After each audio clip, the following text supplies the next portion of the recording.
Hello दोस्तों, कानून की जानकारी में आपका स्वागत है। आज हम बात करेंगे मिलावट के लिए। औषधि में मिलावट।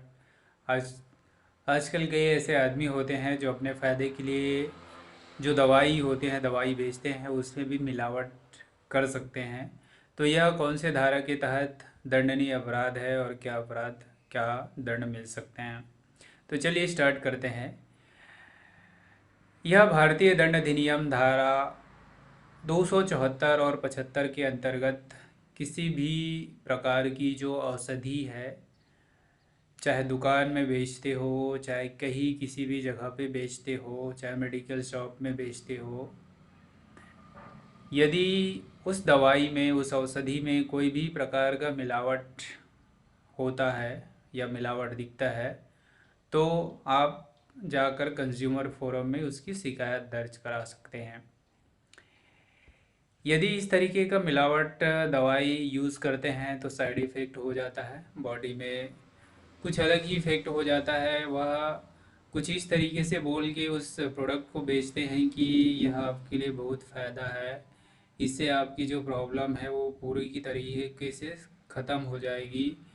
उसे लालच दे के उसको बेचते हैं, बट एक्चुअल में वह चीज़ें यदि मिलावट हो जाती है या किसी भी प्रकार का साइड इफ़ेक्ट हो जाता है, तो यह और काफ़ी ज़्यादा नुकसान हो जाते हैं जो हमने उसे ठीक होने के लिए लिए रहते हैं। तो इस तरीके का जो मिलावट यदि किसी भी औषधि में करते हैं, तो आप जाकर कंज्यूमर फोरम में एक कोरे पेज, कोरे कागज में आप एप्लीकेशन लिखिए जो भी घटना घटी हुई है। दूसरी बात, उस दवाई का जो है, दवाई को अच्छे से संभाल के रखिए, वही आपके लिए सबूत है।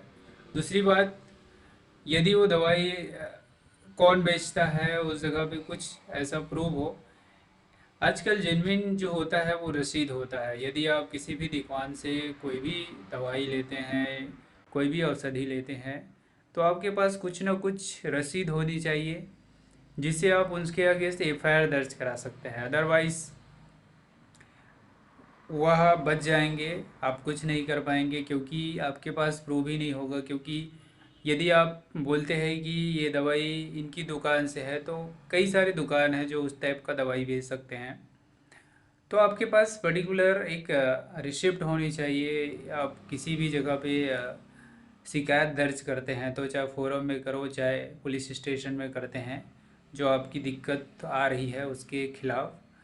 तो यह भारतीय दंड अधिनियम धारा 274-75 के अंतर्गत दंड का प्रावधान है।